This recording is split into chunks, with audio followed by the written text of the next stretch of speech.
Ụtụtụ ọma ụmụ Chineke, ụtụtụ ọma ndị Chineke gọziri. Ụtụtụ ọma unu ga-adị ka echi maka na echi ada agwụ agwụ. This morning I want to give glory to Chukwu Okike Abiama for counting us among the living. It's yet another day. And there is a video I've watched. I've been following this guy. He's one of the comedians that I follow on social media, MC Jellof. MC Jellof is a good boy. He's a good boy because he understands what is going on in the zoo.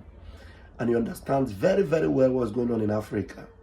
And he knows very well who are the brain behind the sufferings of the black race, especially those from our own location.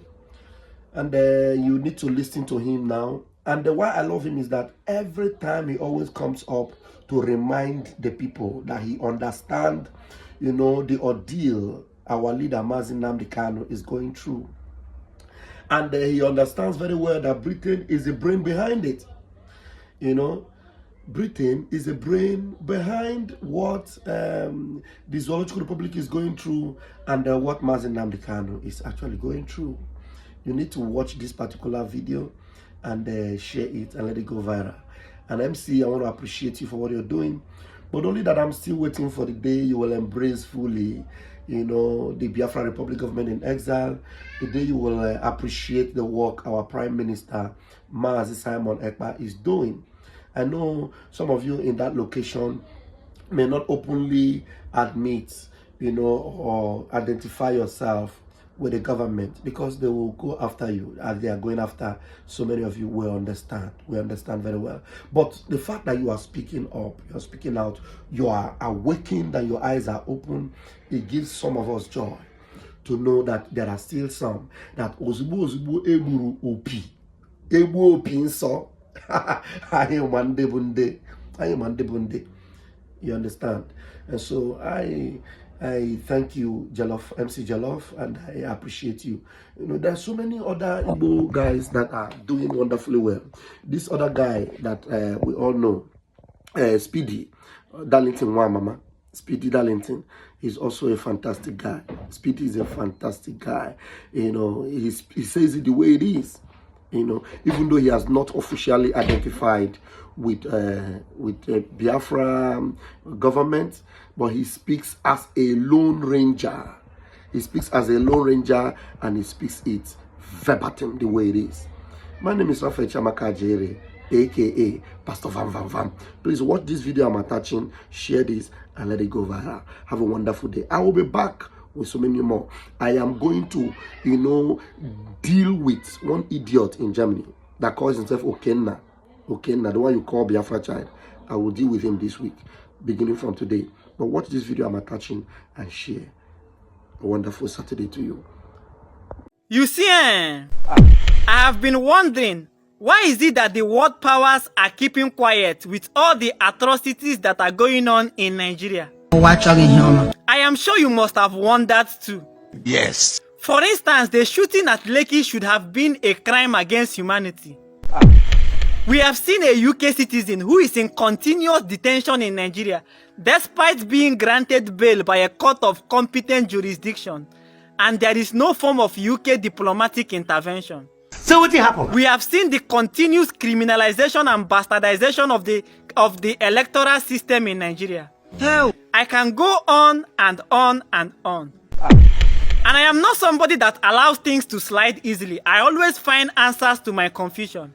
Continue. And I discovered to my dismay that the people I was hoping on to intervene are the biggest beneficiaries of Nigeria's current situation. Why you go to talk like that? You know that Nigeria was not structured initially to be a country. What? It was a British company, the United Niger Company, which later metamorphosed to Unilever, which is still operating as of today. Yay! So Nigeria is like a raw material hub for the slave masters. Yay! Nigeria is like a company with 36 branches and headquarters in Abuja. So as long as the country remains in confusion, as long as we cannot get the leadership structure of the country right, the business of the slave masters will continue to flourish. You get it? As long as we remain in perpetual darkness, we continue to import what we produce. Our people say that when two brothers fight to death, a stranger will inherit their father's properties. This is exactly the same idea being implemented by the slave masters.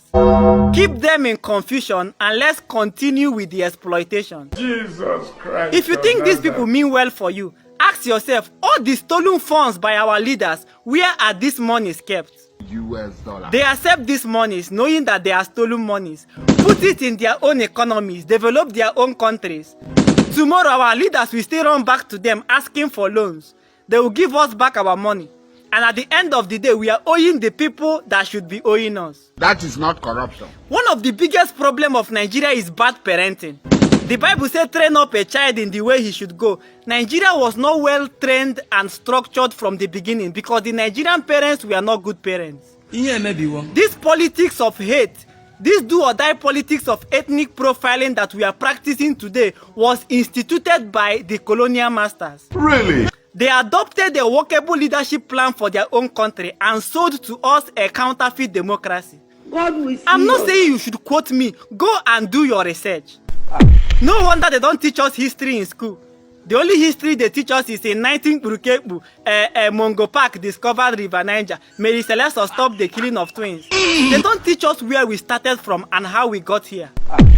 No wonder our people say that until the animals have their own historians, the story of the hunt will always glorify the hunter. We must learn a lesson. Check what happened in 1944 when some well-meaning Nigerians like Herbert Macaulay and Nnamdi Azikiwe came together and formed the National Congress of Nigerian Citizens, NCNC, with a nationalist agenda of uniting the country and reducing colonial influence.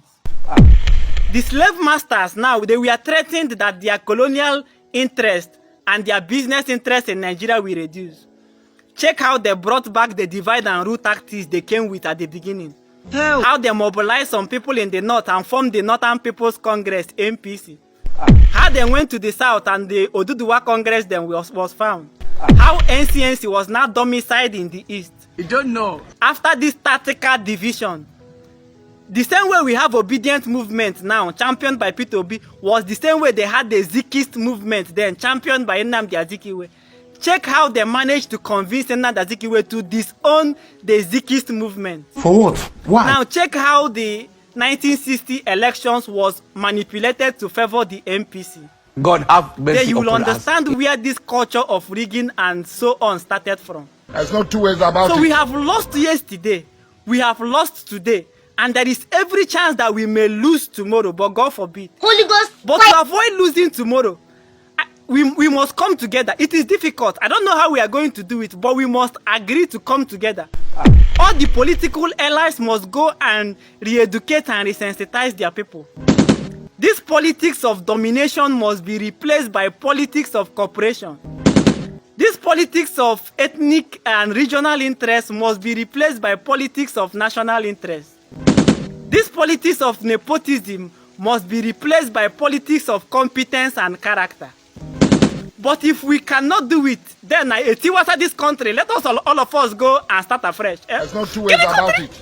Ibunibe manye na yangini ye Abatobi manye na yangini ye Dekwensu na kwike Na jomo na kwike Na rushingwa na kwike Wetoko